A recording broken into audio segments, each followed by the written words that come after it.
Esto ya está grabando, hoy es día 30 de septiembre ya, señores, se acaba el mes. Y esto es una clase de física y química de primero de bachillerato. Vamos a compartir la ventana esta.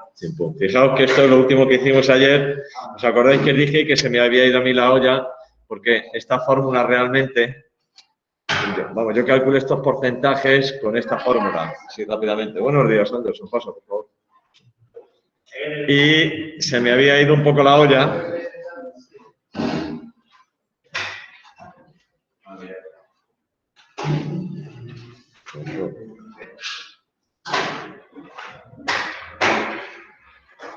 Vale, y entonces, evidentemente, esto no es la fórmula de la glucosa, ¿no? Con lo cual, esta masa molecular, pues no va a salir. No va a salir. Entonces, pues eso lo tacho y hacemos uno completamente nuevo. De un compuesto orgánico, voy a pensar uno, para que veáis cómo con los compuestos orgánicos existen varias posibilidades. A ver, vale, por ejemplo...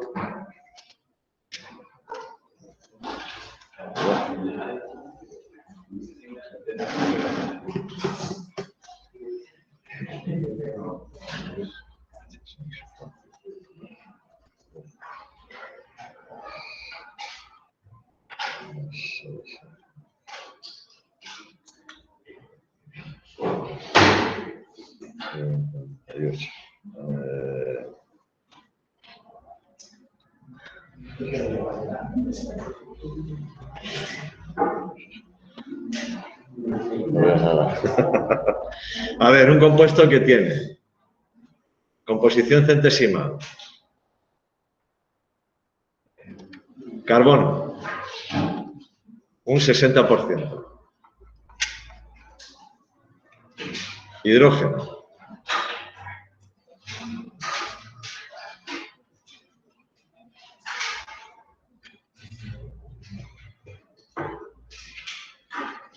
a ver, un segundo.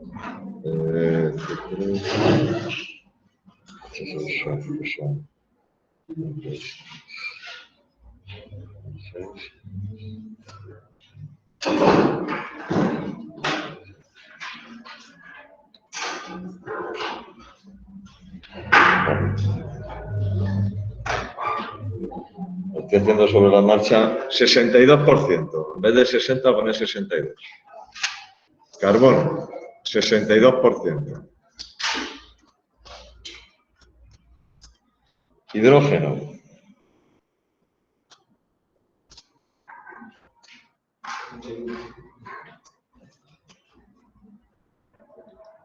10,3%.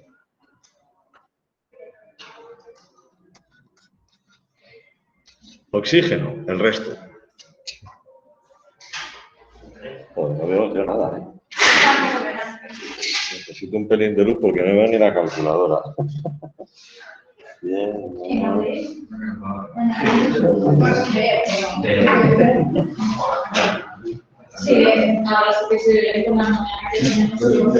27,7% de oxígeno. Y la masa molecular de este compuesto es 58 gramos por mol.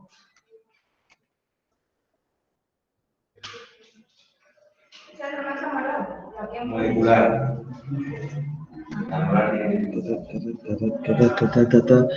No, en vez de 58 gramos por mol.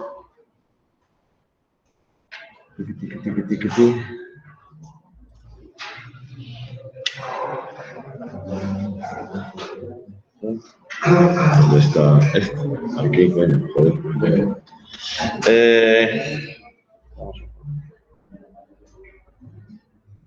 174 gramos por mol. Vale. Con estos datos, calcular la fórmula molecular y la fórmula empírica. Primero fórmula empírica y luego fórmula molecular. ¿Vale? Entonces, el procedimiento es exactamente el que ya os dije. Es un procedimiento sota caballo rey. Si lo hacemos, sale sin ningún problema. Paso 1. Para cada uno de los elementos, divido su porcentaje por su masa atómica. La del carbono es 12, luego para el carbono tengo que hacer 62 dividido por 12. La del hidrógeno es 1, luego para el hidrógeno tengo que hacer 10,3 dividido por 1. Y la del oxígeno es 16, luego para el oxígeno tengo que hacer 27,7 dividido por 16. ¿Cómo se llama lo que dice? O sea, es 12 y 16. Las masas atómicas. Mira, lo voy a hacer con el móvil porque por lo menos la pantalla la veo. 62 dividido por 12 sale 5,17. 10,3 dividido por 1 sale 10,3. Y 27,7 dividido por 16 sale 1,73. Ahora, tomo cada una de estas y las divido todas por la más pequeña, en este caso 1,73. Entonces aquí tengo que hacer 5,17 dividido por 1,73. Aquí tengo que hacer 10,3 dividido por 1,73. Y aquí tengo que hacer 1,73 dividido por 1,73. Evidentemente, este sale 1. Y esto sale 5,17 dividido por 1,73 sale 2,99. 10,3 dividido por 1,73. 5,95. ¿Vale? Y ahora esos números los redondeo a el entero o a 0,5. Ojo que hay veces que tengo que redondear a 0,5. Aquí está claro que no, ¿verdad? El redondeo está clarísimo aquí. Este lo voy a redondear a 3, este lo voy a redondear a 6 y este lo voy a redondear a 1. Con lo cual, tengo un compuesto cuya fórmula empírica es C3H6O. ¿Vale? Y cuya fórmula molecular desconozco. Podría ser, por ejemplo, si fuese C3H6O, podría ser acetona. La acetona es esta. CH3, CO, CH3. Que es precisamente C3H6O. Pero vamos a ver si es acetona, no es acetona, puede ser otro compuesto orgánico. Entonces, para saber cuál es su fórmula molecular, tengo que tomar el dato de la masa molecular. La masa molar o molecular. Está puesto que grado por mol sería masa molar realmente. Vale. ¿Cómo calcularía yo la masa molar o la masa molecular de este compuesto? Bueno, pues si la fórmula empírica es C3H6ON, esto significa que de carbono hay 3N. De hidrógeno hay 6N. Y de oxígeno hay N. Entonces, para calcular la masa molar o masa molecular de este compuesto, yo cogería los 3N de carbono y multiplico por 12. Cojo los 6N de hidrógeno y multiplico por 1. Y cojo los N de oxígeno y multiplico por 16. Y eso me tiene que salir igual a 174.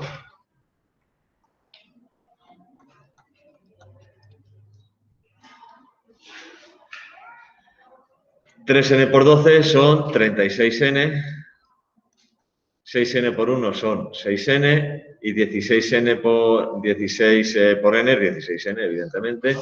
Y esto es 174. 36 más 6 son 42, más 16, 58N. 58N es igual a 174, luego N es 174 partido por 58, que es 3. Es decir, la fórmula molecular de este compuesto en realidad sería, ahora sería C3, H6O3. Con lo cual, realmente la fórmula es C9H18O3. C9H18O3, que puede ser un compuesto orgánico que ahora no sabemos cuál es. Puede ser un alcohol, un aldehído, una acetona, un ácido, tal. Hay muchos compuestos orgánicos que tienen esta fórmula molecular. ¿Vale? Para saber, determinar qué compuesto es en concreto, ya habría que recurrir a técnicas analíticas. Determinar grupos funcionales o a técnicas espectroscópicas, que es de lo que hablaremos el próximo día. Hoy vamos a hacer alguna cosilla más de estas y hablar de cómo se calcula la masa atómica de un elemento. Que también sabéis hacerlo. La masa atómica de un elemento conocida las abundancias relativas de sus isótopos. También sabéis hacerlo. ¿Vale? Lo vamos a repetir, pero ya eso ya lo hacíais. O sea, que refleja el cristal en la ventana y le da justo en todos los ojos. Le estaba pegando. ¡Oh, qué bien! Vale. Bueno, dudas. Ya habéis visto que es un procedimiento, es aplicar el procedimiento. Cojo para cada elemento de los que forman el compuesto y divido su composición, es decir, el tanto por ciento de ese elemento por su masa atómica. Para el carbono aquí, 62 dividido por 12, para el hidrógeno, 10,3 dividido por 1 y para el oxígeno, 27,7 dividido por 16. Me van a salir unos números. Divido todos ellos para que uno de ellos sea 1 y ver la relación con respecto a ese. Divido todos ellos por el más pequeño, que es el que menor número de átomos va a tener siempre, evidentemente. ¿Vale? Divido todos por el más pequeño, uno siempre me va a quedar un 1 y los otros me van a quedar unos números que van a ser siempre muy próximos a un entero o muy próximos a la mitad, a 0,5. Siempre, siempre, siempre. ¿Vale? Cuando me salen muy próximos a un número entero, pues ya directamente redondeo al entero, sin ningún problema, y ya tengo la fórmula empírica. ¿Vale? Que me dice únicamente que en esta molécula, por cada átomo de oxígeno hay 3 de carbono y 6 de hidrógeno, que están en esa proporción, los átomos de oxígeno, de carbono y de hidrógeno. Ahora, ¿cuántos hay en concreto en este compuesto? Pues ya para hacer eso tengo que tomar como dato la masa molecular, la masa molar, ¿vale? Y a partir de ahí ya calcular cuánto vale esta N. ¿Cuánto vale esta N? Ya lo calculo conociendo esa masa molecular, esa masa molar, y entonces ya digo, en este caso concreto, de este ejemplo concreto, ese N valía 3. Puede haber otros compuestos que tengan exactamente esta misma fórmula molecular, pero que tengan esta misma fórmula empírica, perdón, pero que tengan distinta fórmula molecular. Y si, por ejemplo, da 0,62, ¿a qué lo redondeas? Si te da, perdón, 82, no te va a salir nunca así. 2,62. No te va a salir nunca así. Nunca. Si lo haces, si está bien planteado, a no ser que haya metido la pata, como hice yo el otro día. Normalmente no te sale nunca así. Te va a salir siempre muy claro, muy claro, muy claro el redondeo a un número entero o a medio o a 0,5. Siempre, siempre, siempre. Si me sale, por ejemplo, 49 a 0,5.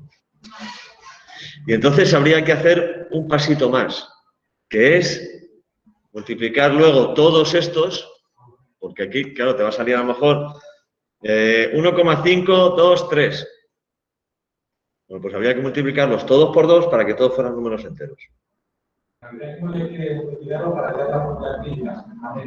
Para calcular la fórmula empírica. Habría que multiplicar, si aquí me sale, porque tengo que redondear y me sale 2,49, que me puede ocurrir. No me va a salir 2,7, no me va a salir 2,3, me va a salir 2,51, 2,49, o sea, muy próximos a este, o como fíjate aquí, 99, 95. Siempre me va a quedar así bastante claro el redondeo.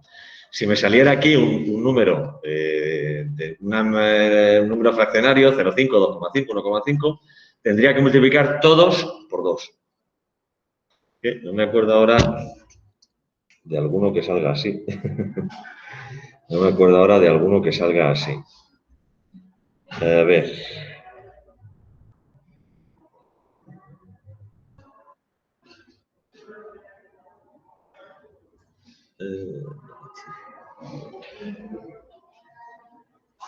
Vamos a, no sé si va a salir así. Voy a pensar, o vamos a hacer otro ejemplo con otro compuesto orgánico.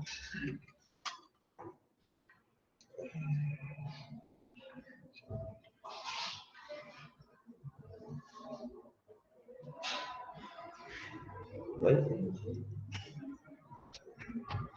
ver, ¿a quién le está dando ahora el sol? Te dan el cogote. Estamos haciendo aquí. A ver, C4 a 10.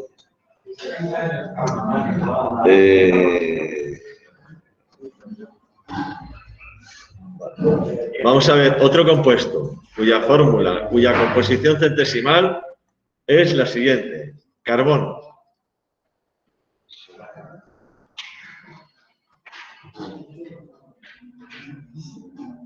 ¿Qué lleva carbono? 82,76%.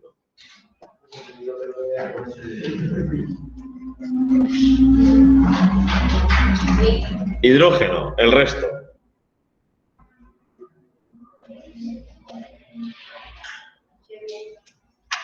$17,24.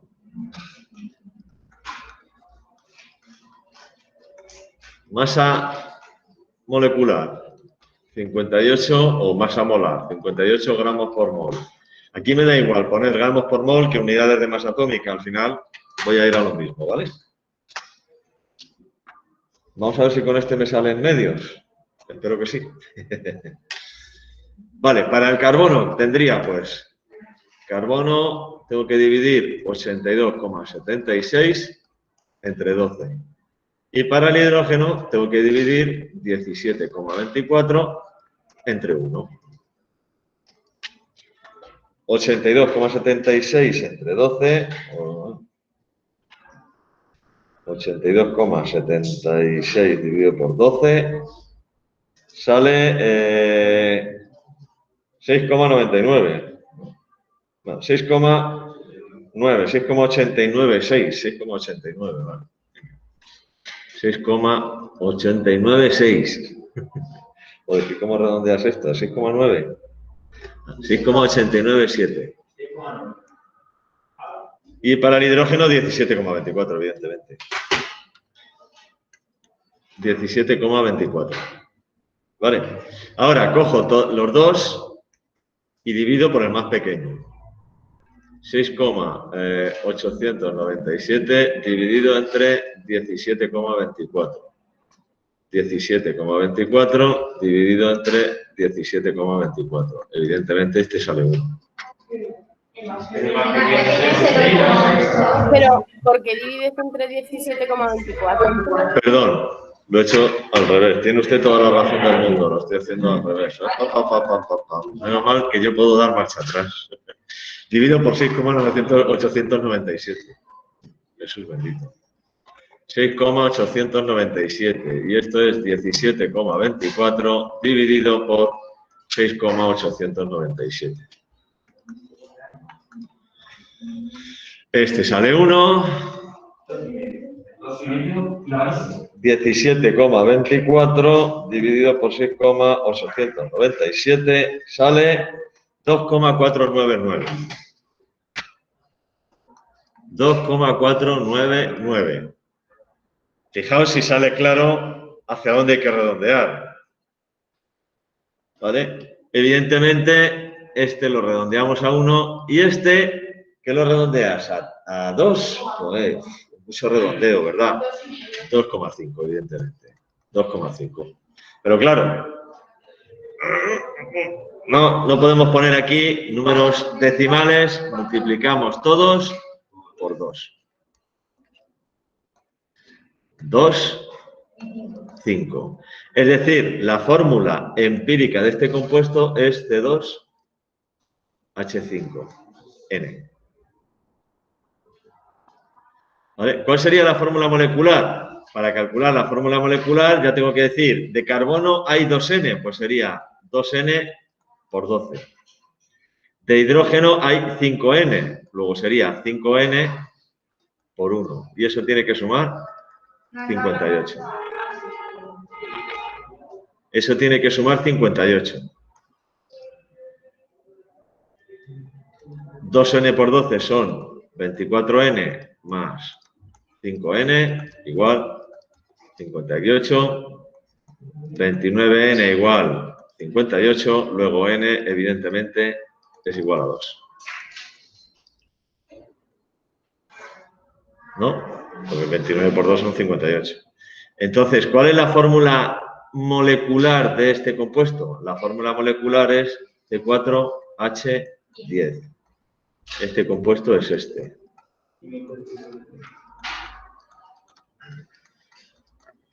Que es butano. Ese compuesto es ese, butano. Vale, yo a la hora de plantearlo he ido al revés. He partido de esta fórmula, he calculado la composición centesimal y os lo he dicho. Pero como he pensado uno que fuese precisamente, fijaos, la cantidad de hidrógeno es 2,5 veces la de carbono.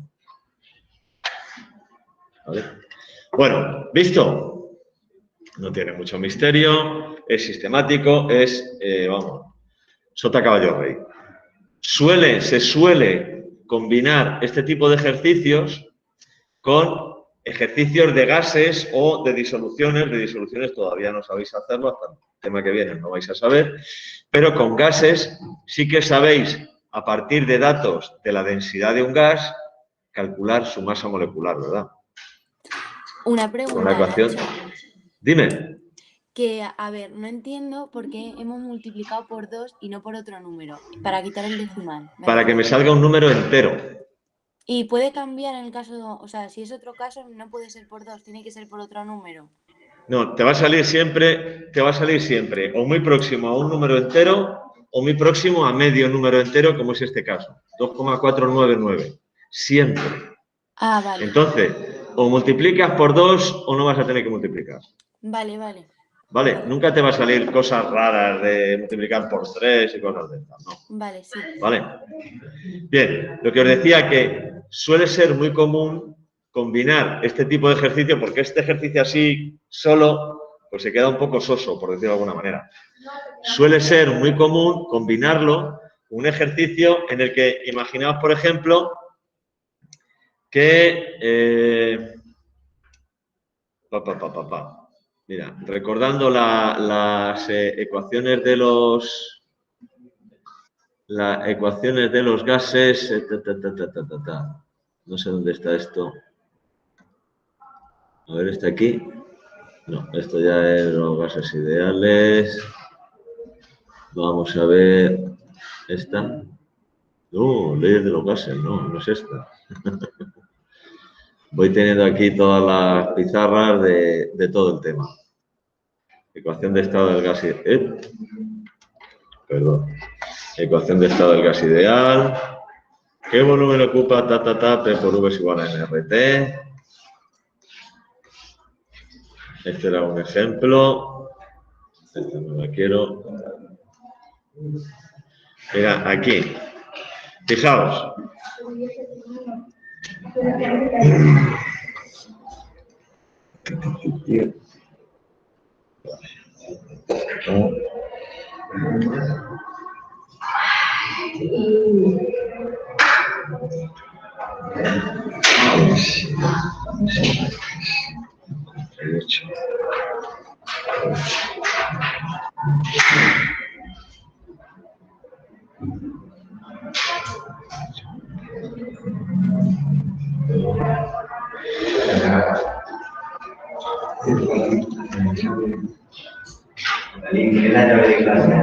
No.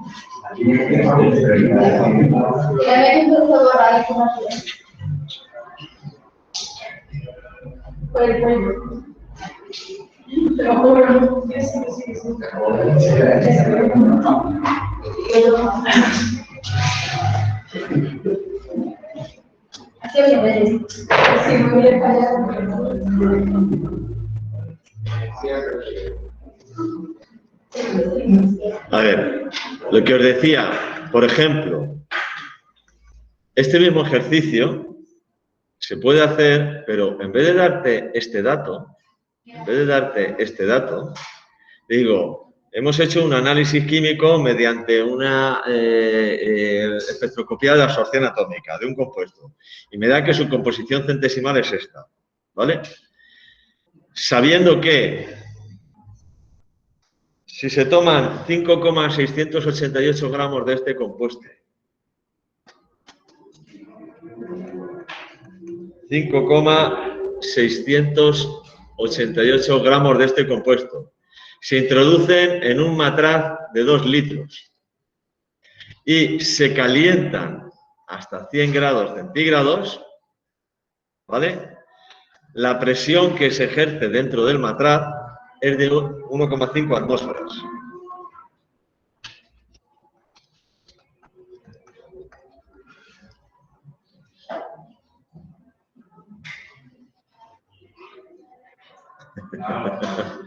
La presión que se ejerce dentro del matraz es de 1,5 atmósferas. Y a partir de ahí calcular fórmula empírica y fórmula molecular. ¿Qué tendríais que hacer? Con estos datos calcular la masa molar del compuesto. ¿Cómo se hace? Por la ley de los gases ideales. Efectivamente. Tengo la masa, tengo el volumen, puedo calcular la densidad. 5,688 dividido por 2. Pero esto lo tenéis que saber hacerlo para este tema. ¿Eh? Pero este tema es necesario. Sí, esto lo hemos visto ya. Ah, ya lo hemos visto. Sí, hombre. 2,844 gramos por litro. Y a partir de la densidad puedo calcular la masa molar, ¿verdad? Recordamos, P por V es igual a N por R y por T. Si paso el volumen dividiendo, V es igual a N partido por V por R y por T. Pero N, que es el número de moles, es masa partido por masa molar. Luego me queda M partido por V por RT partido por N. Y eso es la densidad. Es igual a densidad por RT partido por masa molar. Con lo cual, yo conocida la densidad de un gas, la presión y la temperatura, puedo calcular su masa molar. Si no me he equivocado, que espero no haberme equivocado, en este caso, la masa molar sería densidad por R y por T partido por P. 2,844 por 0,082, temperatura 373 Kelvin, porque hemos dicho que calentaba hasta 100 grados centígrados, presión 1,5. Pones P igual a N partido de V. La V la tendría que estar dividiendo. Esta N es número de moles, Sí. ¿vale? Pero que si la V, el volumen no tendría que estar dividiendo todo. Y está, mira, lo está aquí dividiendo. No sé qué señala, pero... Claro. Lo único que he hecho ha sido, en vez de poner número de moles es masa partido por masa molar. Y entonces, masa partido por volumen es densidad. Esto lo vimos ya en otro punto de este tema. Pero Sí. da igual si pongo una línea continua. O sea, Sí, te da igual, es lo mismo. Lo único que como yo luego voy a poner aquí densidad, eso da igual. Las reglas de la multiplicación y la división y la prioridad de las operaciones también rige aquí en física química, o sea que eso da igual. Si no me he equivocado, 2,844 por 0,082 por 373 y esto dividido por 1,5 me sale 57,99. Me sale una masa molar de 57,99, que son 58. ¿Vale? Entonces es muy común, muy habitual en este tipo de ejercicios de composición centesimal, en vez de dar directamente este dato de la masa molar, que yo lo he dado aquí en el ejemplo, dar estos datos. y el 58 está más. Es la masa molar, dar estos datos, es decir, calcular la fórmula empírica y fórmula molecular, que además sería como más real, ¿no? Es decir, yo tengo un compuesto y no sé qué es. En el laboratorio tengo un equipo de absorción atómica, hablaremos de eso el próximo día, y con ese equipo de absorción atómica determino su composición centesimal. Espera. Con un equipo de absorción atómica determino su composición centesimal. ¿Vale? 82,76% de carbono y 17,24% de hidrógeno. Cojo de ese compuesto, una vez que sé su composición centesimal, cojo de ese compuesto una cierta masa, una cierta cantidad. La introduzco en un recipiente de volumen conocido en el que he hecho el vacío para que no haya aire o tal, y en ese recipiente caliento, en este caso, bueno, en este caso es un gas directamente, pero bueno, imaginaos que tengo un líquido, un sólido, lo caliento hasta que se vaporiza, se transforma completamente en gas. Y mido la presión, temperatura y presión. Entonces, conocida masa, volumen, temperatura y presión, puedo conocer su densidad y a partir de ahí calcular su masa molar. Entonces, con el dato que obtengo del análisis de absorción atómica, composición centesimal, calculo la fórmula empírica, C2H5. Con el dato que obtengo de pesar una cierta cantidad de esa sustancia, calentarla hasta que se evapora, medir la presión en el laboratorio, obtengo su masa molecular. Combinando las dos cosas, obtengo ya la fórmula molecular, no la fórmula empírica. Así es como se haría realmente un análisis de una sustancia desconocida. No sé qué es. ¿Vale? Existen otros métodos espectroscópicos que a lo mejor me permiten determinar mejor. Pues ya conozco su fórmula empírica. Y ahora podría ir incluso por métodos químicos a hacer lo que se llama un análisis funcional en química orgánica. Determinar si tiene, qué grupos funcionales tiene, determinar puntos de fusión, ebullición, etcétera, etcétera. Y ya me voy a la bibliografía, busco, identifico la sustancia. Pero ya diciendo, esto es butano, esto es no sé cuántos, esto es tal. Así es como se haría realmente en un laboratorio. ¿Vale? Entonces, por eso es muy común combinar esto. Se puede hacer también con una parte que veremos en el tema siguiente de disoluciones que son propiedades coligativas.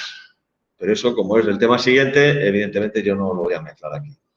Cuando lo veamos os lo recordaré. Diré, ¿ves? Aquí, de esta manera, podemos determinar también la masa molecular y esto me serviría para hacer un análisis y utilizar, pasar de fórmula empírica a fórmula molecular. ¿Vale? Bien, pues,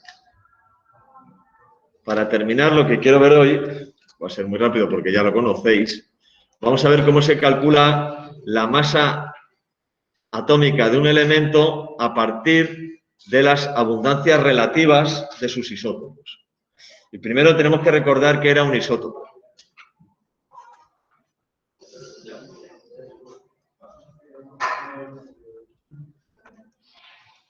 Primero tenemos que recordar que era un isótopo. ¿Recordáis este tipo de nomenclatura? Nacho, ¿puedes repetir lo que es el título de lo que vamos a ver, por favor?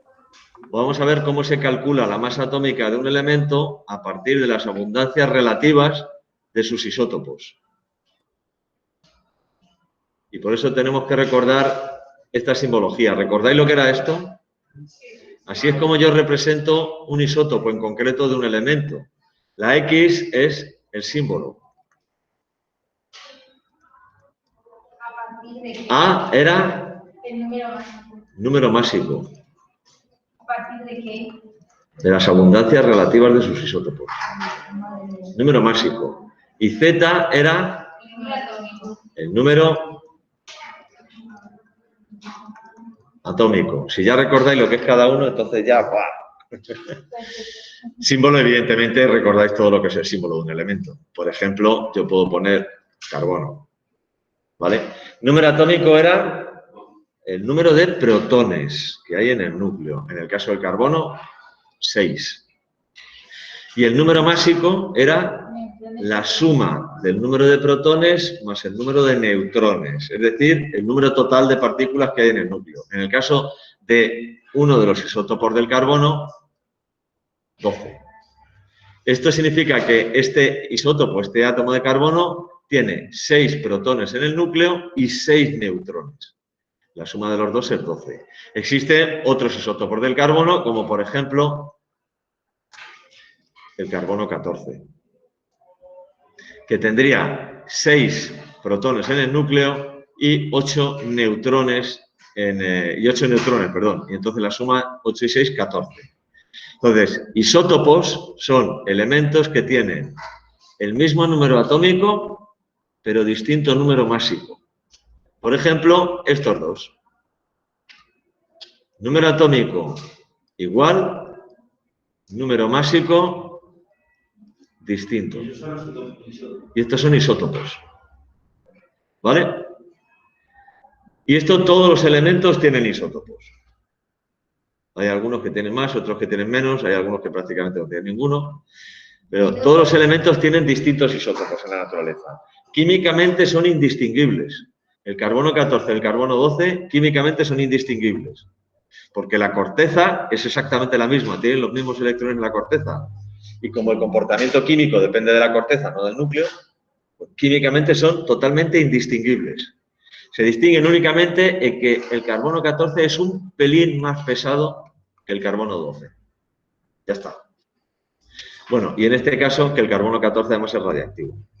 Es decir, es inestable, se desintegra. Entonces, ¿cómo lo describes esto? Entonces, en la naturaleza se pueden distinguir mediante procesos muy complicados de determinar el peso. Y sobre todo porque este es radiactivo. Químicamente no se sabe. En la naturaleza hay tanto carbono 12 como carbono 14. Nosotros podemos asumir o suponer que la masa atómica del protón es una unidad de masa atómica. Y que la masa atómica del neutrón, vamos a ponerle ahí el 0, aunque no se pone, es también una unidad de masa atómica. No es exactamente uno, es 1,00 no sé qué, no sé cuántos, pero para nosotros es suficiente con pensar que es uno.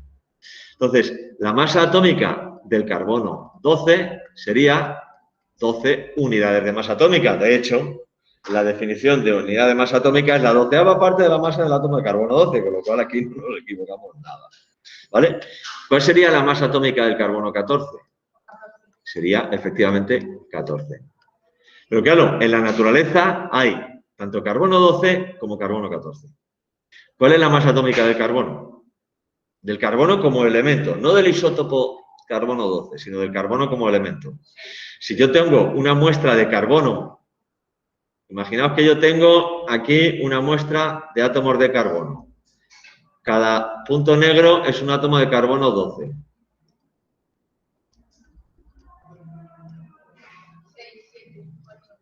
Y cada punto rojo es un átomo de carbono 14.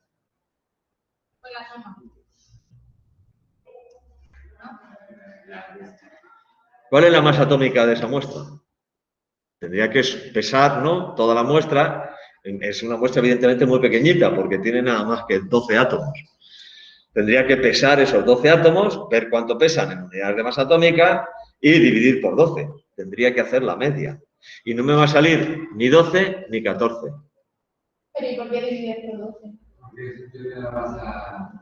Claro, si yo tengo que calcular la masa, yo tengo una muestra de carbono y sé que tengo 12 átomos de carbono.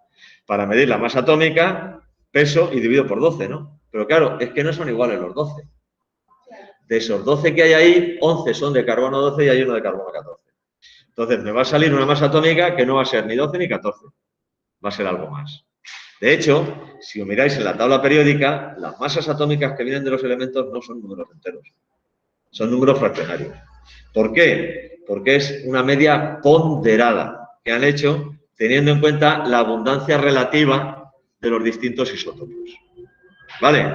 Esto, insisto, también lo hicisteis ya en tercero, no me digáis que no, porque sé que lo hicisteis, y es muy sencillo. ¿Cómo calcularía yo la masa molecular, la masa atómica del carbono? Cojo, imaginaos, de carbono 12 yo sé que hay un 99,7%. Y de carbono 14, evidentemente, hay un 0,3%. Es mucho más abundante el carbono 12 que el carbono 14. ¿Cómo calculo la masa del carbono, la masa atómica del carbono? Cojo y digo, ¿cuál es la masa atómica del carbono 12? 12. Y multiplico por su abundancia relativa. 99,7.